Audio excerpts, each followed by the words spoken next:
welcome to the Trading Bell. It's a chilly Nairobi, but things are warm right here at the exchange. And we want to analyze how the last 6 months have been. In other words, half one. And I have a great panel with me, and I'll be starting over. On my right, I have Maureen Mahou, Senior Analyst Data Services, right here at the exchange, followed by Ronnie Choka, Senior Research Analyst at Capital A Investment Bank, and of course, finally, Millicent Wangoi, Research Analyst at Kestrel Capital. Gentlemen and ladies, welcome to the show. Thank you, Maina. There you have it. And Maureen, I want to start with you with an overall look at how the market has been in terms of trades, volumes, and everything else that we can call it. There's been a lot of sentiments we've had over the last 6 months, but could you paint for us a picture how it has been for you? Thank you, Maina. Yeah. Since we started the year, we started on a good note. And for the last 6 months, we have seen various sectors of the market actually grow significantly and exponentially. Yeah. So we have seen, for example, like the energy and the petroleum sectors grow to tunes of over 100%. The specific companies under it, say like KPLT, Kengen, up to almost 98%. Wow. In the telecommunication, we have seen a significant growth of around 55%. That's around in Safaricom. In the investment services, both the investment and in the investment services, we have also seen a significant growth of around 52% in the investment services. And we should not even forget insurance. Yeah. It has done an average of around 54%. Wow. And you will notice that all the insurance companies have recorded losses in their share prices. So what this has done is that when the this shows that there is actually demand in the market. So what demand does is that it pushes the prices up. When prices go up, then volume and turnover also has significantly increased. So we can say that the first 6 months have actually been green on our side. And activity has also increased, which we are actually happy to see that, because it means now people are coming into the market.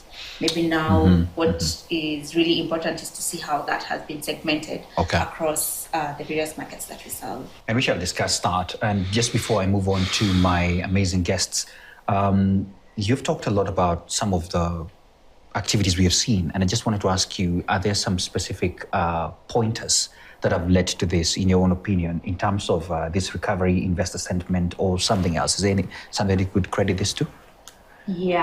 So what we have seen is that the bond yields, if you noticed last year, the yields or the bonds had significantly gone up.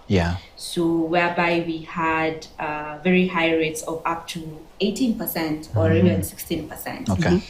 But this year, and we lose our benchmark, which is like the 1 year T-bill, is around 9.7%. So with that decrease, yet initially it was at 16%. So with that decrease, the funds or the investors have directed the funds back to the equities. Why? So that they can so that they can reap better benefits on this other side. So on the bond yields have been a great impact, because now the yields are ranging between 9 to 12%, as opposed to 16% up to 18% last year. So all those funds we've seen being redirected to the equities market, and that has seen the investors actually coming on that side and push now the demand to increase the prices and the significant numbers that we are currently seeing. Interesting overview. Thank you so much for that. And Melissa, let me bring you in just in the same context, but I'd like you to speak basically on the investor participation trends, a little bit on comment on foreign, domestic, and also institutional and retail behavior that you have observed. Thank you for that question, Maina. Now, as at, let me start with a statistic. As at end of Q1 2025, the split between local institutional, foreign investors and local individual investors has been, or rather was at 69, 20 and 11. And that data, or rather that trend, has been consistent from 2017, where even if you adjust for the largest local institutional shareholders, example, Government of Kenya and Vodafone in Safaricom, this trend still holds where local institutional investors are the most active. Now, looking at half one 2025, I have seen increased foreign investor interest. Local institutional are still actively participating, but I have seen a recovery in foreign investor interest. For now, the retail investors, they have remained a bit cautious, but we have seen a lot of activity, especially on the energy sector, KPLC and KenGen, where local investors have dominated on that part. Yes, that's a good perspective. And Maureen, I know you may make a comment on that. There's a new strategy right here at the exchange that is really retail focused. We're talking 9 million, right? Excellent. So Millicent, as I come to close on that comment, looking at what you've just said, the data that you've just given, from your perspective, what do these participation trends tell us about the confidence levels in the market? I think the market has opportunity, and local institutional investors have been consistent with that. Now, for confidence, I would speak mostly to the retail investors, I am seeing increased confidence, or rather increasing confidence, where we would see a lot of funds being diverted to collective investment schemes, the MMFs. I am seeing a bit of that now coming back to the equities. And I think that's something positive. And I hope it will contribute to your 9 million mark. I love that. I love that. Ronnie, now let me bring you in. I'm sure you've gotten some context there. I would like to also hear your sentiments, especially on the confidence part and what you're seeing in terms of shifts since you're engaging clients almost on a daily basis. Well, I think the investor confidence has contended with a number of varied shocks. And the political environment notwithstanding, there's the global tariff wars at play as well. But it's almost as though now investors are becoming almost immune or desensitized to the shocks. Because if you look at how markets have absorbed the shocks, it's exemplary how we've navigated a wave of political protests, for example, without dampening returns on the NSE. It's truly a marvel. But by and large, what I can say is investors are now paying more attention to fundamentals than passing sentiments. Investors are choosing to see beyond the near-term strives and all that. Do you want to make a comment on the bonds activity? I know Maureen touched a bit on it.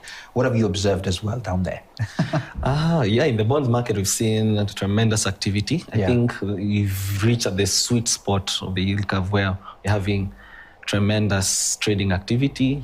Because by and large, we've seen turnover across 1.4 trillion as of June.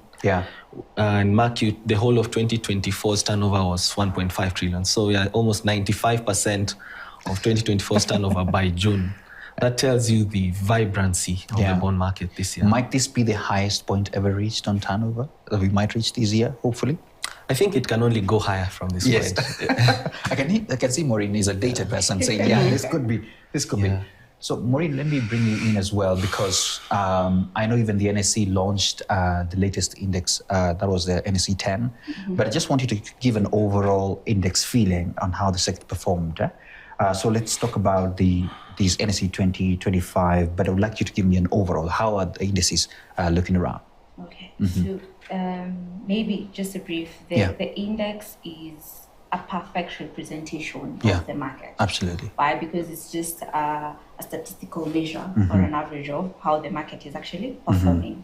So you will notice that if the underlying constituents, which we have already mentioned, the likes of the energy sector, the telecoms, the investment services, if the constituents are doing well and their prices have gone up, then what will happen to a statistical measure?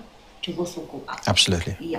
So we have seen across board, the NASI, that is the NSE, All Share, they have significantly gone up, and we have actually reached to our highest point, whereby like the NSE 25 has gotten to around 4,000 points. Wow. So from around 3,500. So you see that has actually been an impact of some of the underlying constituents being going up. Yeah. We reviewed the constituents, yes, but that is part of the process. Yeah.